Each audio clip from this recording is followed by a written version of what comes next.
ওজন বাড়ানোর জন্য নিয়মিত খেতে পারেন এই বাদামের প্রোটিন শেকটা। আর এটা কিন্তু কম টাকার মধ্যে খুব ভালো একটি প্রোটিন সোর্স। প্রথমত আমি বাজার থেকে বাদাম কিনে নিই এবং 100 গ্রাম বাদামে কিন্তু 26 গ্রাম প্রোটিন থাকে। এরপরে এটার উপরে খোসাটা বাদ দিয়ে আমি একটি পটে রেখে দিই এবং সেখান থেকে নিয়মিত 100 গ্রাম করে যখন আমি প্রোটিন শেকটা বানাই তখন এখান থেকে নিয়ে নেই। বাদামের সাথে এক্সট্রা হিসেবে 2টা খেজুর এবং 1 গ্লাস দুধ।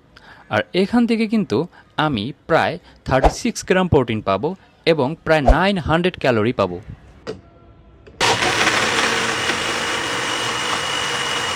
তাই ওয়েট বাড়ানোর জন্য নিয়মিত খেতে পারেন এই বাদামের প্রোটিন শেকটা।